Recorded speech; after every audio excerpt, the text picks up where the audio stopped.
பழனி பங்குனி உத்திர திருவிழாவின் முக்கிய நிகழ்வான திருத்தேரோட்டம். ஆயிரக்கணக்கான பக்தர்கள் அரோகரா கோஷத்துடன் தேரை வடப்பிடித்து இழுத்து வழிபட்டனர். அறுபடை வீடுகளில் மூன்றாம் படை வீடான திண்டுக்கல் மாவட்டம் பழனி தண்டாயுதபாணி சுவாமி திருக்கோவிலில் பங்குனி உத்திர திருவிழா கடந்த 26ஆம் தேதி கொடியேற்றத்துடன் துவங்கியது. 10 நாட்கள் தொடர்ந்து நடைபெறும் திருவிழாவின் 6ஆம் நாளான செவ்வாய்க்கிழமை முத்துக்குமார சுவாமி வள்ளி தெய்வானை திருக்கல்யாணமும் வெள்ளி தேரோட்டமும் நடைபெற்றது. திருவிழாவின் முக்கிய நிகழ்வான பங்குனி உத்திர தேரோட்டம் புதன்கிழமை நடைபெற்றது.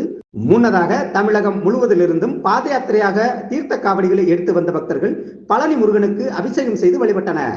மாலை அருள்மிகு முத்துக்குமார சுவாமி வள்ளி தெய்வானையுடன் அலங்கரிக்கப்பட்ட திருத்தேரில் பழனி அடிவாரம் வடக்கு கிரி வீதியில் பல்லாயிரக்கணக்கான பக்தர்கள் அரோகரா கோஷத்துடன் வடம் பிடித்து திருத்தேரை இழுக்க அருள்மிகு முத்துக்குமார சுவாமி வள்ளி தெய்வானை சமேதராக தேரில் எழுந்தருளி பக்தர்களுக்கு அருள்பாலித்தார்.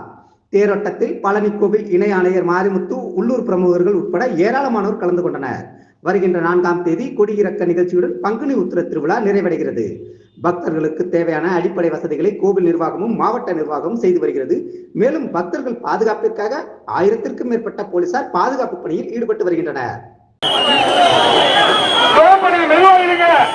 இறக்கமான பகுதி